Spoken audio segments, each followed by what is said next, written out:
It feels like almost every business leader we talk to right now is wrestling with this core paradox. On one hand, the demand for content, social posts, newsletters, blog articles, reports, you name it, it's absolutely exploded.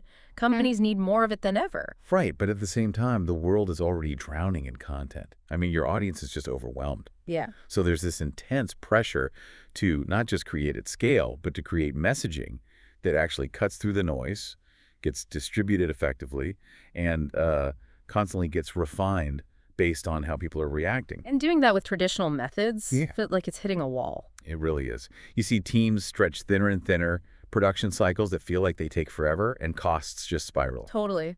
The old model, relying solely on human hands for every single piece, it simply isn't sustainable for the pace of today's market. And this is precisely the point where AI stops being just a cool tool and becomes a genuinely transformative agent. It's not just about saving a few minutes here and there.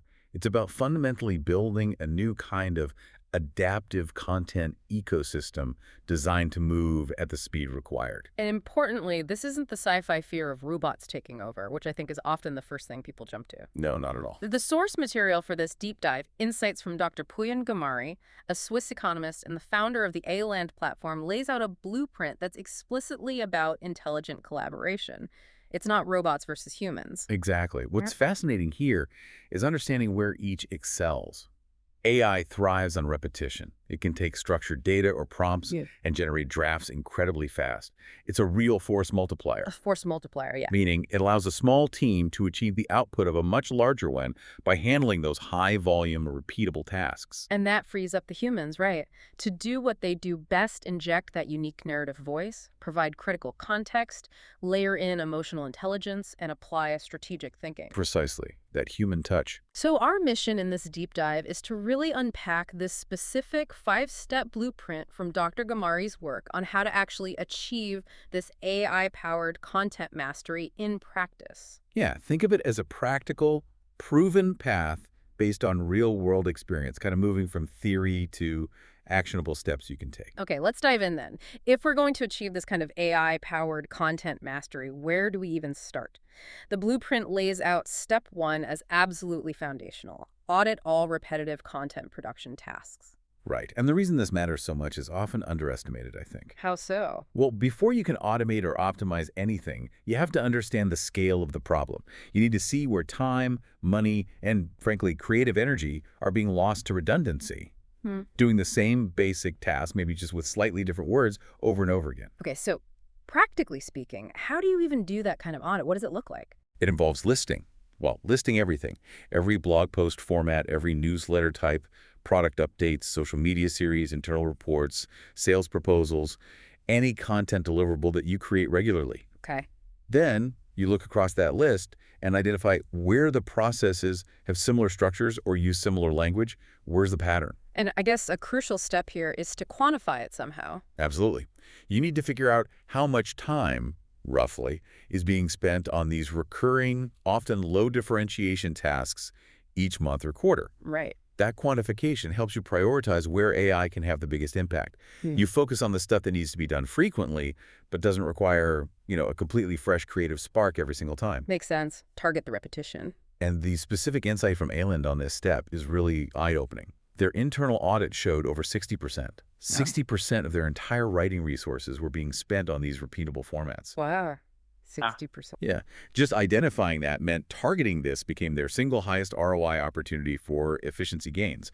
It really highlights just how much potential time is locked up in these tasks across so many businesses. That's a massive number. It really shows the scale of what's possible just by understanding where the time is actually going. Okay, so once you've done that audit, the next logical question is how you start leveraging AI, which brings us to step 2.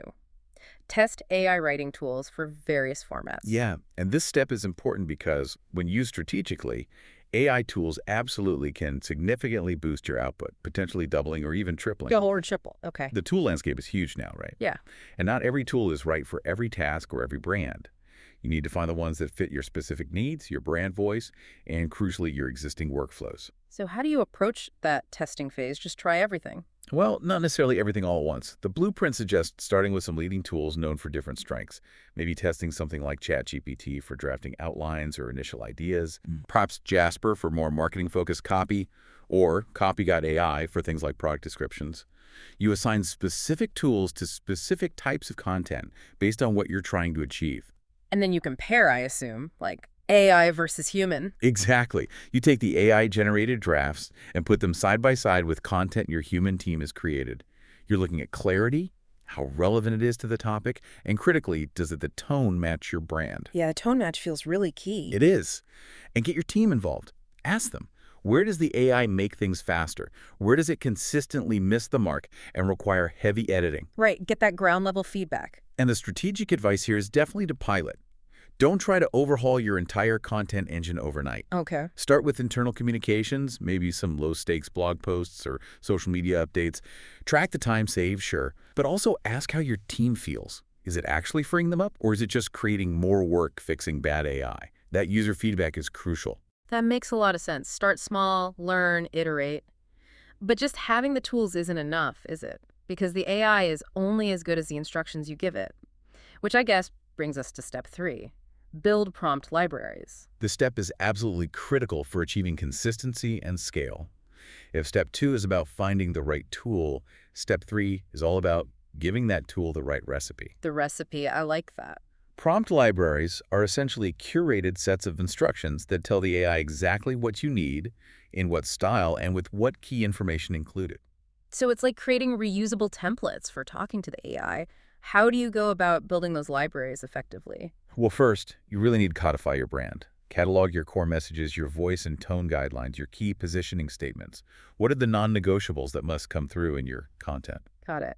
Nail down the brand rules first. Then you start writing the actual prompts. These are the instructions that will consistently generate on-brand drafts. So instead of just saying, write a social media post about X, a good prompt might be much more specific. Like, what? Give me an example. Something like, write a 3-sentence LinkedIn post for a business executive audience about topic X. Use an enthusiastic yet professional and authoritative tone. Include a clear call to action to download our latest white paper. Ensure the post reflects our core message, that core message why. See the difference? Yeah, much more directive, much clearer for the AI. Exactly. And the key is saving the prompts that yield good results and refining them over time.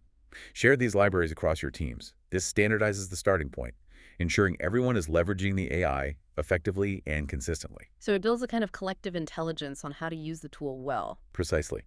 Dr. Ghamari's team at Aland, for instance, developed specific prompt templates for their newsletters, for investor Q&As, even for routine legal updates. That level of specificity ensures that even potentially sensitive content has a consistent, compliant, and on-brand starting point generated by the AI. That consistency across different content types, even sensitive ones, must be incredibly powerful. Okay, so you've audited, you've tested tools, you've built these prompt libraries. But the blueprint makes a strong point in step 4 that simply getting drafts isn't the finish line. Step 4 is train your team to edit and humanize AI-generated content. This step matters profoundly.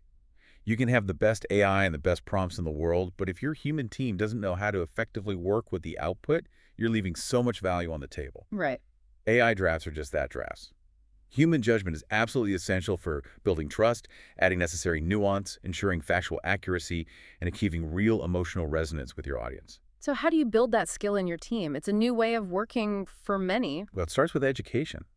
Help your staff understand what AI is good at: speed, data synthesis, generating volume, but also its limitations. It can invent facts, it can sound generic, or it can miss subtle cultural cues. Yeah, the hallucination problem. Exactly. Then, create clear editorial checklists. These aren't just basic grammar checks. They need to cover accuracy against source material, brand voice fit, readability for your specific audience, cultural sensitivity, and any ethical considerations relevant to the content itself. So really define guardrails for the human review. Yes. And the blueprint suggests thinking about assigning dedicated humanizers or editors who really specialize in taking that AI output and elevating it. Encourage collaboration. The AI provides the raw material, maybe the structure, but the human comes in to reframe, to personalize, to inject specific stories, examples, or strategic insights that only a person with real experience can provide. And I imagine recognizing and rewarding the people who get good at this is important too. Oh, critically. The ones who can take a functional, maybe slightly bland AI draft and transform it into something truly compelling and effective, they're incredibly valuable. Alan saw tangible results here. What did they see? After specifically training their editors to layer their expertise and unique storytelling onto the AI drafts, they saw marked increases in engagement metrics, clicks, shares, time on page, and, perhaps most importantly for their business, client trust. That's a huge outcome. That really reinforces that human expertise isn't being replaced, it's being refocused as the crucial ingredient for quality. Okay, final step in the blueprint, step 5. Set up automated polishing schedules with performance triggers. Right, this is where you really maximize the efficiency gains unlocked by the earlier steps. AI can generate content fast, but if it then just sits in a queue waiting for someone to manually review, schedule, and post it across 10 different channels, well, you've just created new bottlenecks, haven't you? Yeah, the speed advantage gets lost. Exactly. Automation connects the creation seamlessly to the distribution. So you're integrating the AI output with your existing marketing and publishing tools, like the HubSpots and Buffers of the world. Precisely. You connect your AI creation process or the tools themselves with platforms like HubSpot, Buffer, Hootsuite, or whatever you use for managing your content distribution. Then you define the cadence, how often blogs go out, when emails should send, the rhythm of social posts on different platforms. Okay, that makes sense for scheduling. But you mentioned performance triggers. That sounds more dynamic. What does that mean? It is dynamic. Performance triggers are basically rules you set up based on your analytics. So if a piece of content, say a specific social post or an email subject line, performs exceptionally well, meaning it gets significantly more opens, clicks, shares, or conversions than your average baseline. Yeah. You can set up the system to automatically do something, Like what? like automatically re-promote it, maybe share it again a week later, or push it onto a different channel where it might also resonate, or even just flag it for the human team to consider turning into a larger, more comprehensive piece. You amplify what works. Ah, I see. And I assume it works the other way too, if something completely bombs. Precisely. If a piece doesn't hit its target KPIs within a certain time frame, the system can automatically pause its promotion, flag it for a human editor to perhaps revise the headline or the call to action, or maybe even just archive it so you don't keep pushing something that isn't working. So you're not just publishing automatically, you're essentially optimizing automatically based on real-time audience reaction. Exactly right. You're creating a data-driven feedback loop. The strategic outcome for ALand when they implemented these kinds of automated cycles was pretty significant. So, They could maintain a consistent, wide global reach with their content publishing, freeing up their core human teams to focus almost entirely on higher-value strategic projects, market expansion efforts, or developing completely new, innovative content formats that really require that deep human creativity. okay, so we've walked through the 5 steps. Audit, test, build prompt libraries, train humans to edit, and automate publishing with triggers. If we pull back and connect this to the bigger picture, what's the overall strategic impact of implementing a blueprint like this? Well, if we look at these steps collectively, what's really fascinating here is what it enables beyond just, cranking out more blog posts faster. First, there's just immense hyper-efficiency. Right. Lean teams can now genuinely compete, maybe even dominate, in content-heavy industries by leveraging AI smartly to handle the sheer volume. And you get incredible consistency and scale, I imagine. Absolutely. By systematizing content creation through prompts and automation, you can ensure your core brand message and voice are maintained much more easily across every piece, every channel, and even across different languages or regions if needed. That discipline is hard to achieve manually at scale. Very hard. It also embeds data-driven evolution right into your process. The performance analytics from your automated distribution aren't just reports you look at later. They actively feed back into informing your prompt design, your content strategy, creating a perpetual cycle of improvement. And this is key for me. It truly unleashes human creativity, doesn't it? I think so, yes. When the AI is handling the repetitive drafting, the kind of low differentiation tasks, your best people are freed up. They can actually focus on the deep strategic thinking, the complex problem solving, the original research, the kind of creative work that AI simply can't replicate. It shifts the human role up the value chain. Moving from production to strategy and oversight. Exactly. Ultimately, as the source material from Dr. Ghamari concludes, AI is building the new content infrastructure for business. It's like the pipes and the foundation. Yeah. But humanity is still very much the engine driving the meaningful output. Yeah, AI is definitely not a magic button for instant quality, is it? It's a sophisticated platform, a powerful tool set, but it's designed to unleash your team's highest value work. Well said. The businesses and teams that figure out how to wield AI intelligently with discipline and, yes, creatively by implementing systematic approaches like this five-step blueprint, those are the ones really positioned to define the next era of digital business. And I think this framework we've discussed really helps demystify the process. It makes getting started feel more systematic rather than just, overwhelming. Absolutely. So as we wrap up this deep dive, here's maybe a thought to consider for everyone listening. What does building this kind of AI-powered infrastructure mean not just for making your content operations faster or cheaper, but fundamentally for the nature of creativity and value creation within your own business or your specific field going forward? It's something to think about.